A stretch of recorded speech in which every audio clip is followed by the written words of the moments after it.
Hi, I'm Diane Sweeney, and we are here for one of our school spotlight interviews, which are fantastic opportunities to hear how schools are implementing student-centered coaching.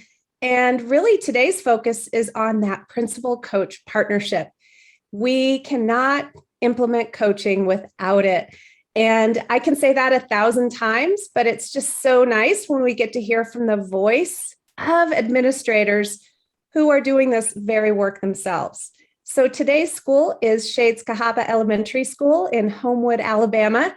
I got to work with Shades Cahaba over the past year, the math coach specifically, because they are a part of the Alabama Math Science Technology Initiative. And we are working with implementing student-centered coaching through that initiative throughout the state of Alabama. So that brought me the wonderful opportunity to meet Wendy and Randy as we kind of dug in and began implementing coaching in their schools. So welcome, you guys. Thank you. We're glad to be here. Thank you for having us. Yeah. So being an elementary school right outside of Birmingham, Shades Cahaba is just a gem of a little school, by the way. It's so precious and an amazing culture. I could feel that culture the minute I walked in the door. And it's just such a rich environment. I know you have a literacy coach and a math coach. We do. And yeah, so can you guys just tell me a little bit about just that implementation of coaching in your school? What's it look like so far? Sure. So we have a rich and varied history with coaching here at Shades Cahaba. It's been a long implementation process. We began with literacy coaching as our primary coach. Ellen Health is our reading specialist and has been working with teachers for a multitude of years now, coaching, co-teaching, providing support for students in need, and really kind of laying that foundation of coaching here at Shades Cahaba. A couple of years ago, we started the initiative as a district to look at instructional partners, instructional coaching, and really elaborating that process a little bit more and more of a general focus and not so much subject specific. So we kind of selected, at the time I was the assistant principal along with my principal at the time, we selected a teacher that we thought would fill that role. It was very important to us that it was someone that was currently active in the classroom, because we know that that connection is so important. If you're so far removed from teaching, we wanted teachers to feel like she's one of us. We were very selective in making sure the name was instructional partner. We didn't want a feeling of someone over someone. And really, we removed the administration role so that that person could really focus on instruction. There wasn't a feeling of I'm going to be evaluated or they're going to use this information against me. So really for us, a couple of years ago, it was laying that foundation to build upon where we are now. So we sent them to lots of conferences. Yours, Diane Sweeney, came up multiple times as being the best thing that they had done, and learned so much. And through that, we grew into this position we have now with Jennifer Harden leading kind of that instructional partner role and looking at math coaching as well through the Alabama initiative. So she does both of that. So she really focuses on math, but she also works with our new teachers while we still have Ellen Health doing our literacy as well. So that's kind of been the history of where we are today. That's great. And having come in, Randy, as the assistant principal in year one, had you worked with coaching in the past? What was your connection to coaching in your previous role? In the past, as a fifth grade teacher, I knew that we had coaches, especially in the realm of literacy, but it was a different type of relationship. It was kind of put out there for us, just in case you need me, I'm here, but I felt a disconnect. I never felt as if it was like a partner relationship. And just as a teacher, for me personally, I kind of felt like if I have somebody come in here, it may be something that I may not be doing correctly. It may be this or it may be that. that I need to improve, or just somebody coming in evaluating slightly and having a version of me in their head as an educator. And so that was my previous background and view of coaching before coming here. Isn't that interesting? Because that's common. And then you came in, and here together you were so intentional about making sure that wasn't the perception of coaching, even to the name, the role, the title of the coach, how you hired that coach, how you position that coach to be a partner, and the culture that you've built around coaching is what's standing out to me. So what does that look like then in terms of your collaboration? How do you meet, or what's your regular interaction with the two coaches to just make sure that you're on the same page with them and working together to build that culture? That's a really good question, and something Randy and I really focused on specifically this year because we're a new administration team as well. So what was really important to me is that I know that I can't do this job on my own. Randy can't do his job on his own. We can't do the job together on our own. So it takes a team to lead a school, and hearing, teachers are going to go to different people for different things. And a lot of times teachers feel more comfortable going to someone that's not an administrator. So we wanted to build our leadership team. So we started having weekly meetings right out of the gate with our literacy coach, with our instructional partner, with library media specialists, with technology, all the people that are in the building that aren't necessarily in a classroom, but they have more of a teacher support role. So we started meeting weekly, and I think that is probably the best thing we have done as a school in a long time. It keeps us focused on a common goal. We're able to have discussions. They're able to share things that the staff is bringing to them that we may not be aware of. And I think it was really important, especially looking at Randy. His title is Assistant Principal for Instruction, for Curriculum and Instruction. So we kind of had a person in the building that oversees curriculum and instruction. However, myself coming from that position for the past 6 years, realized quickly in an elementary school, we do so much more than just curriculum and instruction, and it wasn't getting the due diligence. So the additional support staff that Homewood has put in place at our schools has been probably the best investment in our students. So they have impacts that are wide, being able to meet with teachers, being able to co-teach, helping us be an extra set of legs around the school. So those weekly meetings help us recenter, refocus, and make sure we're working towards a common goal. Yeah. And sounds like they're highly valued. Do you have a process you follow, or is it informal? What do those meetings look like? So it is informal. There are times when I have a couple things I might need to specifically address, but I know lots of people do different things. I didn't want an agenda-driven meeting. Yeah. I wanted something that felt informal, that felt casual, that felt organic. I wanted things to come up as we discussed. I wanted people to feel comfortable with me as an administrator, because sometimes, having that title carries weight. And I wanted to, in that group, everyone to be seen as peers and collaborators, and we're all on the same page. We're all here for the same thing. So I really try not to have an agenda. I might have ideas of things we need to talk about, but I don't have a focus. I started our first meeting with an article about collective leadership.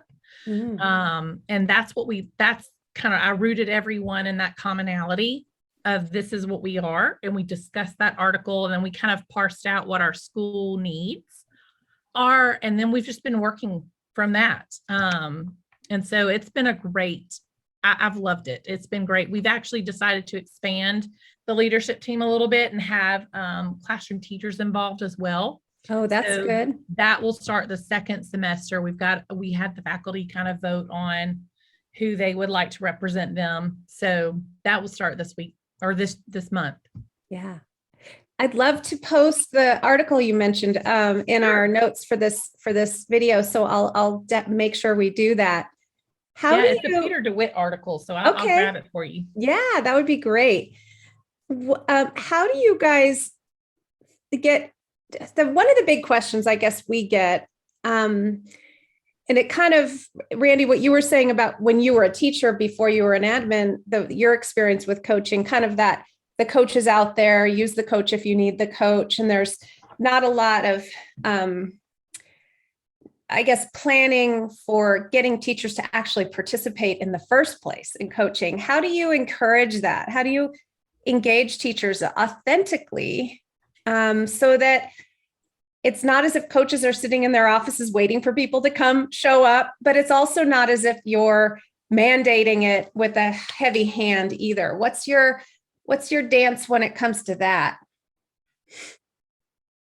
One thing I've noticed that we've been able to implement that has worked well is just having that comfort and that feeling of a safe space around the entire coaching cycle process. And we were fortunate enough that Jennifer Hardin was a previous fourth grade teacher. Yeah. And so she was able to elicit that support and that partnership arrangement with a couple of fourth grade teachers. So starting there and having two teachers that other teachers in the building respect for their innovative thinking and their planning, that's really helped us to get the foot in the door, so to speak, so that they look and see, okay, they're having weekly meetings. It's not taking a bunch of their time. And we're able to see the benefits on how their planning comes to fruition with their lessons. And it kind of spreads from there. So we've seen that advantage. So it sounds a bit organic, like you said, with your leadership team as well. Yeah.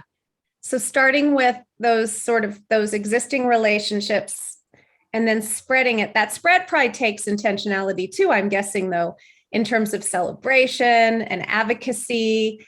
What does that look like? How do you guys amplify the amazingness of your two coaches in your school so that it sets a tone that participation's highly valued? Yeah, so part of what we set out to do through their work this past several years is really focusing and targeting those best teachers. So I think a lot of times people think I'm going to coach those that are the weakest. And so people, I think, already feel a sense of, oh, great, I'm going to have to be coached this cycle and not feeling great about it. But if you can go target those teachers that are, rock stars in their classroom and they're, doing all that they can, and you're seeing that they're benefiting from coaching, it's like, oh, wait, can I do that? So that's really the approach we took. Again, Ellen Health in our literacy, in her literacy role, really kind of set the foundation of being a support to teachers. And I think Jen coming in and really having the additional tools and training to look at the coaching cycle in a little bit different way than what had been done has really helped marry the two. And it's been a great addition. That was the thing. I cannot say enough how much that stood out to me when I first visited your school, was that you started with the teachers who are the most respected and comfortable and strong and instructionally savvy teachers. So when you start with those teacher leaders, that is advocacy. That alone is advocacy, because it's putting a high value on coaching. It's saying coaching is for all, not just those struggling teachers. And it's just interesting how counterintuitive that is a little bit. Right. Yeah. And I think too, those exemplary teachers are setting a model for what great conversation looks like, what great planning looks like, to those that need support in that area. So now we can, say, this is how you have that conversation. This is the discourse that makes a difference in student learning. So I think that has been a great, not only for, buy-in, but also for those teachers that aren't so sure, they can go, this is a model for what it could look like. So I think that has been a great lead in. And then Jen also takes a heavy role in new teachers, and their training and providing support, not only just first year, but second and third year teachers as well. She does more kind of tips and tricks for those first year teachers because they're already overwhelmed. And we found she did that really working hard through a coaching cycle on those first year teachers is not as impactful as we were hoping. Because they're so overwhelmed that they're not really receiving it. I mean, they're going through the motions, but they don't really have a strong, firm idea of why do we do this? So we found that those first year teachers need more, basic, simple things to help get them through and tips and tricks and those types of things. But by the time you've had that first year under your belt and you're looking at your second and your third year, you're ready to really receive that deeper core instruction. And that's where we have really made an impact. Yeah. So the differentiating the support, right? And like maybe some with newer teachers, lesson planning, and maybe some looking at units together, maybe a little mini cycle where you get in there once or twice, but it's much more right. Kind of in that. It's just, you think of, I don't know. I remember myself as a first year teacher and how much I was cognitively trying to, there's so many things to figure out. And we use standards-based grading. So that is also a whole nother ball game that new teachers, if they've come out of student teaching, they don't really have a good understanding. So really for Jennifer, that has been probably her biggest focus, is really getting their brains wrapped around how do you manage standards-based grading. So that's been that's important in itself. So knowing why we do that, how we do that. So that's really been a big focus for those first year teachers. Yeah. Well, and a plug for student-centered coaching, I just have to say, is it's not designed around teaching teachers how to teach. That's not the purpose of the model. And so it's as beneficial for an experienced teacher as it is for a new teacher, but there are various levels of intensity that teachers are ready for at certain points. So we're trying to always navigate those things. Yeah. And if I may add, because please. You mentioned a great point there, I think the paradigm shift is a big part of this process, because I spoke previously about my experiences as a fifth grade teacher, and that was my perception of it. Yeah. There was nothing the literacy coach did to tell me that she was coming in there looking at me. That was just my perception, not having the knowledge of the entire coaching process to know. Perception turns out to be, it becomes the definition of it if we're not careful. We have to kind of manage that perception of coaching. I love that. If you guys had any advice for other schools who are doing this work, I'd love to hear a little tidbit from each of you. Just what would you recommend? There's so many nuggets of good thinking already, but what's that last thing you think would be helpful for folks to hear?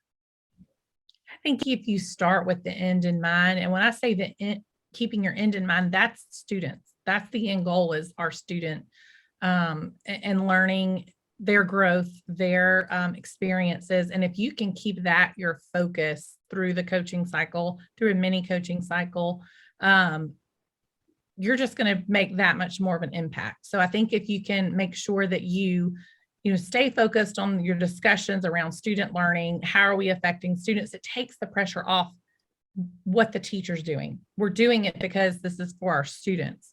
So when you can focus on that language and take it off of what you're doing, what you should be doing, and like, what are they doing? What should they be doing? How are they growing?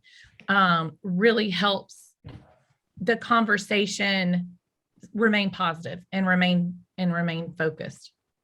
And I have to say, we have a video of Jennifer doing that exact thing in another video on our YouTube channel, where she's coaching with student evidence and engaged in that exact work. So if you want to see a glimpse of that, I'd recommend checking that out. Excellent. Randy, what do you think? What's your advice? I would say, please start small and give yourself grace, because this is a marathon. This entire process is not a sprint, as we know. And so the beginning may be small. It may be slow going, just as a lot of teachers kind of change the perception of what a coaching cycle is. But as long as you hang in there, progress will come over time. Yeah. Oh, that's the way. Go slow to go fast, right? It's always about that. And And it's okay if you don't implement full scale throughout all teachers in a school in year one. It's just, that's not rational or really fair to anybody to expect that kind of huge implementation. So I do think starting with the strong exemplary teachers, building that perception, like you mentioned, Randy, having a leadership team that supports you and informs both of your thinking, and just digging in and doing the work. We cannot thank you enough for sharing these amazing insights with us and really reminding us that this work is happening in incredible ways in incredible schools. And just to close, as Wendy, as you said, start with the end in mind. It's about the kids learning. And if that's what we make our work about, I think we're all going to be fine. We are so grateful. Well, thank you for having us. Yes, thank you so much.